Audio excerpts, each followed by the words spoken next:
नमस्कार, मैं हूँ रीमा जायसवाल। हसीन सपने पार्ट फर्स्ट, पुकार।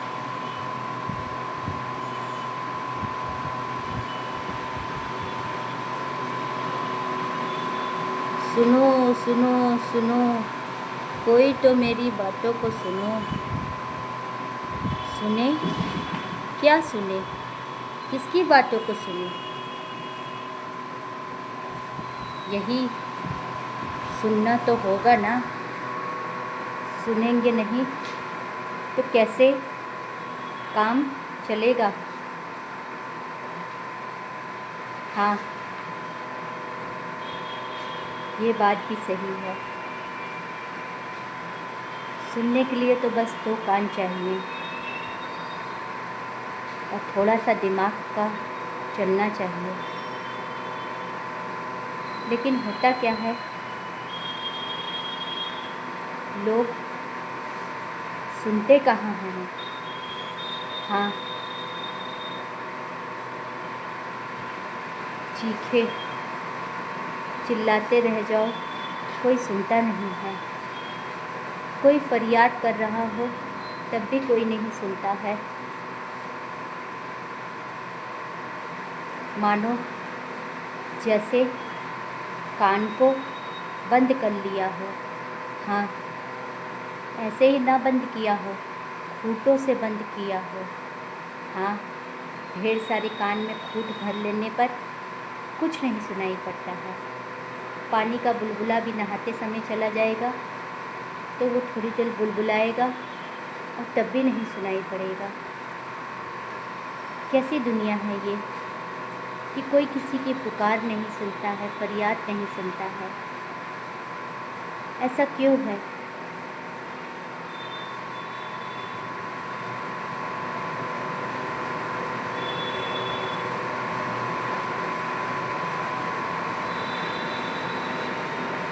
गलती होने पर हम सब पैसे से मुंह बंद कर देते हैं, लेकिन जिनके पास कुछ नहीं होता है उनको तो कोई एक ढेला भी नहीं देना चाहता है।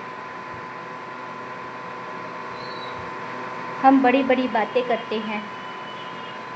हाँ, बड़ी बड़ी बातें।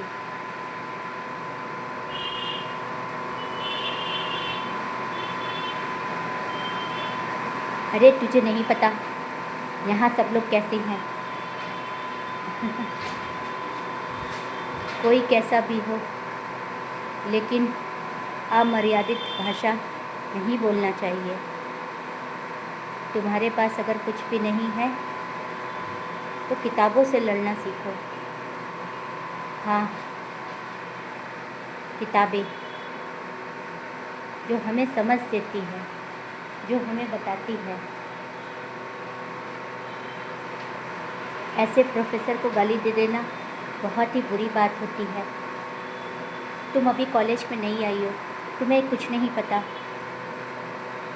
मुझे पता है या नहीं पता है, लेकिन मैं नई स्टूडेंट ज़रूर हूँ, लेकिन बुद्धू नहीं हूँ। ठीक है, उसने तुम्हारे साथ गलत किया होगा, उसने तुम्हें नंबर कम दिया होगा, उसने तुम्हें निम्न वर्ग का समझा होगा, लेकिन क्या तुम भूल गई? मैं तो तुमको नहीं समझी, मैं तो तुम्हारे बगल में बैठी हूँ। लेकिन इस तरह से भरे क्लास में प्रोफेसर को गाली दे देना, ये कहाँ की शोभा है? अगर निम्न वर्ग से आती हो तो गाली से नहीं, किताबों से लड़ो। तुम्हें किताबों की ज़रूरत हो, मुझसे ले लो, मेरा लाइब्रेरी कार्ड ले लो, उस चीज़ से लड़ो। जब किताबें हाथ में होंगी तो दुनिया की कोई ताकत तुम्हें छू नहीं पाएगी। हाँ,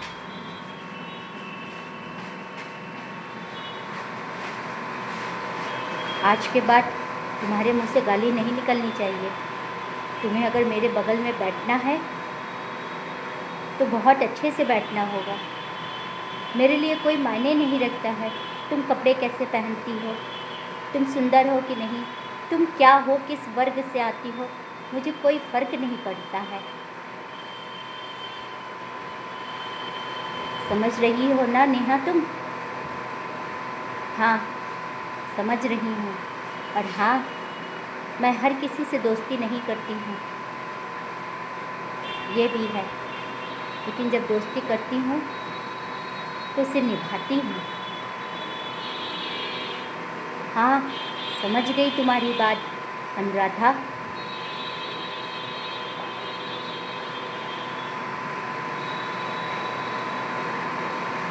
समय बीत रहा था, ना जाने किनकी झोपड़ियाँ बुलडोजर से गिराई जा रही थी। बच्चों की कॉपी, किताब, सर्टिफिकेट उन्हीं बुलडोजरों में दब जा रहे थे। जब मलबे में दब जाएगा तो कौन कहेगा मैं कहाँ से आया, मेरी क्या पहचान। फिर आदमी पहचान के लिए लड़ेगा कि किताबों के लिए लड़ेगा। कोई तो सुने उनकी पुकार।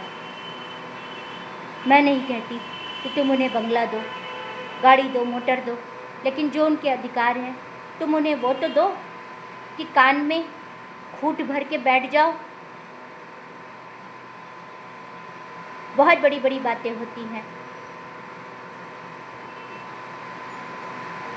जब बाबा भीमराव अंबेडकर की बात करते हैं हम सभी, तो हमें लड़ने की हिम्मत भी होनी चाहिए।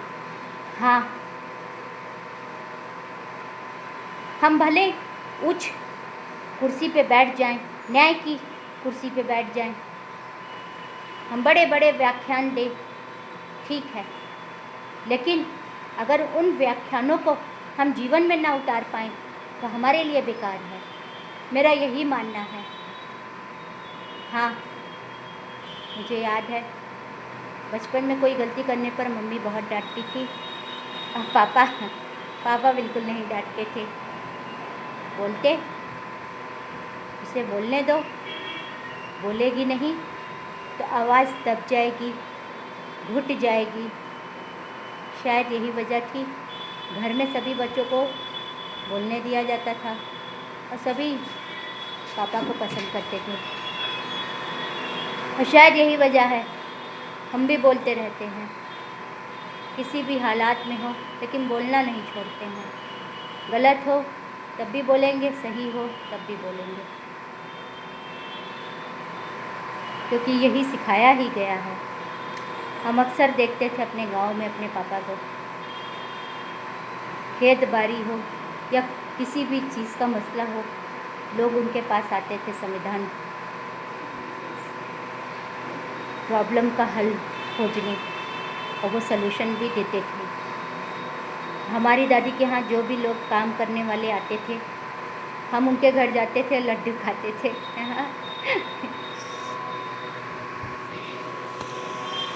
और हमें छोड़ दिया जाता था ये कह के बच्चे हैं, चलता है, जात पात क्यों सिखाना। हमारे घर यहाँ इलाहाबाद वाले में भी कोई गांव से कोई निम्न वर्ग का आ जाता था तो जिस कप में हम चाय पीते हैं उसी कप में उसे भी देते थे, सेम कप। ये नहीं कि लाल कप मेरे लिए हो, पीला उसके लिए हो, नीला उसके लिए हो, नहीं। वो बात अलग है कि कप टूट जाए तो मिसमैच वाले कप यूज़ कर लिए जाते हैं, लेकिन हमारा सिद्धांत यही है, कोई भी हो उसको वही बर्तन में चाय दी जाए। वो भी तो इंसान है ना।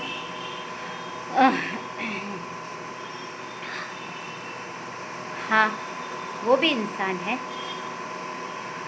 किस बात की हम जात पात फैलाते हैं, ऊंच नीच की बात करते हैं। अक्सर हम बचपन में सुनते थे टीवी जो होता है वो छोटे लोगों को हो जाता है आई आह, हंसने पर भी दर्द होता है। लेकिन सोचिए टीबी तो हम जैसे लोगों को भी हो जाता है।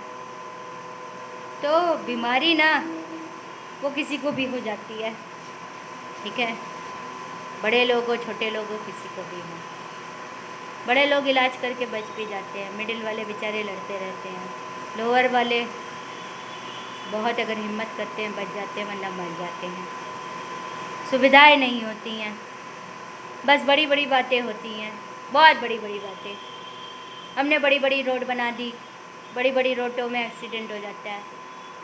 हम ये एरोप्लेन चला रहे हैं, लेकिन हम ये नहीं देखते हैं कि हमारा एरोप्लेन काम कर रहा है कि नहीं, हमारे यहाँ सुविधा है कि नहीं। बड़ी बड़ी पुल बना दी जाती हैं। अरे जो पुराने पुल है उसको भी देख लो।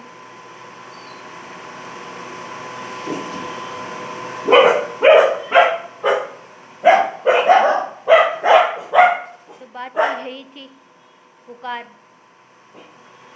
वो जो कान में डाल के ढेर सारे फूट बैठ जाते हैं ना लोग, फूटों से ही कान को बंद कर दिया जाता है। हाँ, उसी फूटों को कान से बंद कर दिया जाता है, मानो जैसे कुंडी में ताला बंद कर रहे हों, उसी तरह। अरे तुम्हें मेरी बात का बुरा लगा होगा ना, सॉरी, नाराज़ मत होना। नहीं, मैं नाराज़ नहीं हो रही हूँ, लेकिन तुम्हें बता रही हूँ किताबों की वास्तविक में वैल्यू क्या होती है। हाँ, यूँ ही लिटरेचर नहीं पढ़ाया जाता है कॉलेजेस में। हम सब लिटरेचर क्यों पढ़ने आए हैं कॉलेज में? शायद अलग अलग तरह के लिटरेचर पढ़ने आए हैं, इंडियन, जर्मन, फ्रेंच, इंग्लिश, न जाने कितनी किताबों से अभी इन 2 साल में पढ़ना होगा, सीखना होगा, कल्चर सीखना होगा। कल्चर होता क्या है? कल्चर कुछ अच्छा भी होता है, कुछ बुरा भी होता है, लेकिन ये जिम्मेदारी हमारी होती है कि हम उसको अपनाएं कैसे। जो चीज़ बुरी हो उसको छोड़ दी जाए, जो चीज़ अच्छी हो उसे अपना ली जाए। लिटरेचर हमें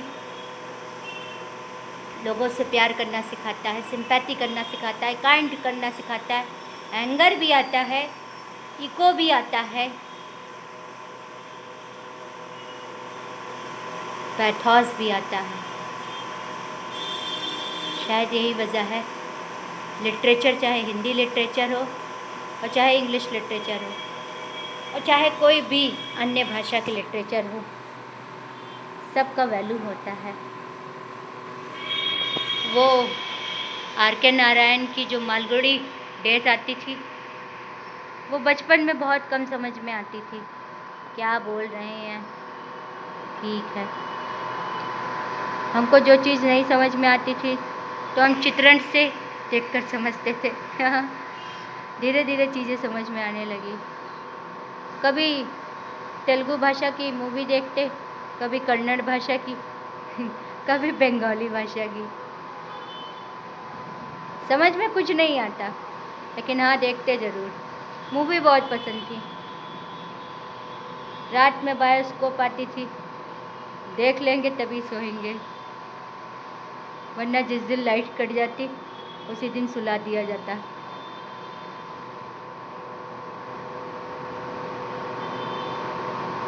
मेरी मम्मी कहती, पता नहीं क्या देखती रहती है, कुछ समझ में आता है कि नहीं। दूसरे मेरी मम्मी बोलती, दूसरे भाषा की भी मूवी देखती है, भगवान इसको कुछ समझ में आ रहा है कि नहीं। आता सब समझ में था, बस भाषा नहीं आती थी।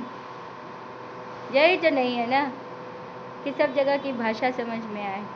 प्रेम की भाषा आना समझना बहुत ज़रूरी होता है। हाँ, हमको वो लोग समझ में नहीं आते हैं जो आओ भाव टाव भाव करते रहते हैं।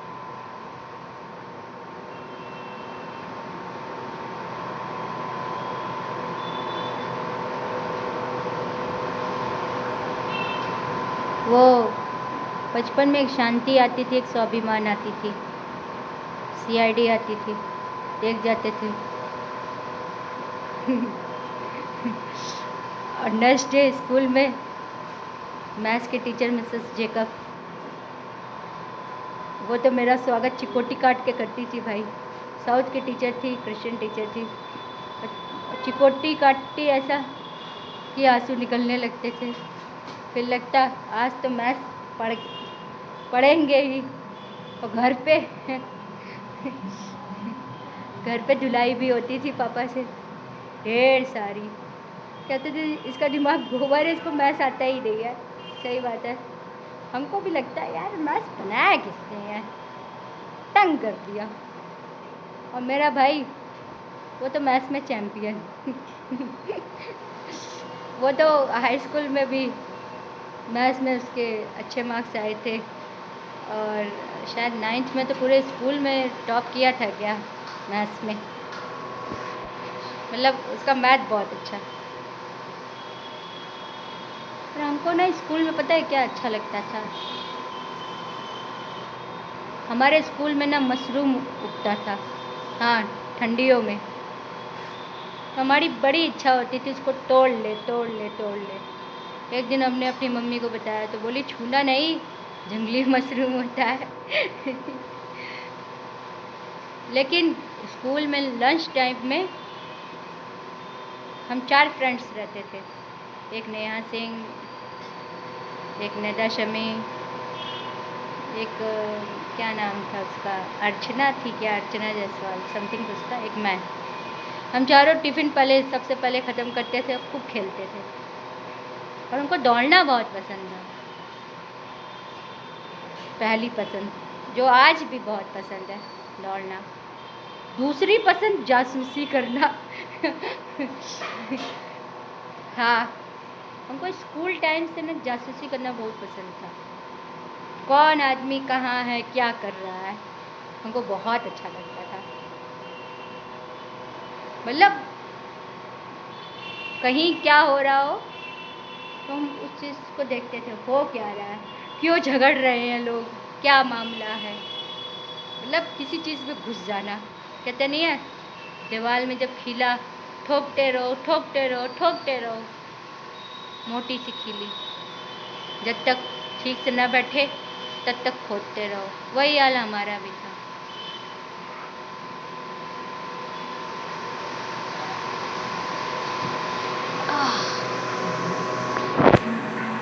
फिर क्या है,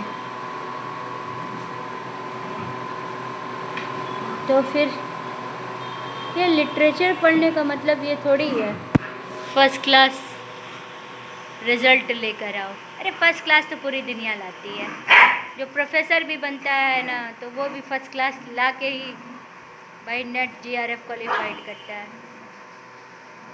लेकिन बात ये होती है ना, जो मानव संवेदना है वो कहाँ गई। हम तो हमेशा वही खोजते हैं, कहाँ गई हमेशा। जैसे अगर 2 बूढ़ी औरत है तो उनका क्या होगा भविष्य। थोड़ी देर लाइट कट जाती है तो गर्मी नहीं बर्दाश्त होता है। सोचिए कोई बेचारे अगर सड़क पे सो रहे हों, उनसे गर्मी ठंडी कैसे बर्दाश्त होगा। तो हमको लगता है यार, हमको जब फीलिंग्स हो रही है, हमारे अंदर इतनी संवेदना भरी हुई है किसी चीज़ को लेकर, तो ये बाकियों सबके अंदर क्यों नहीं है। बाकी सबके अंदर कानों में फूट भर गया है, उसी तरह ताला बंद कर दिए हैं कि पुकार ही नहीं सुनते हैं।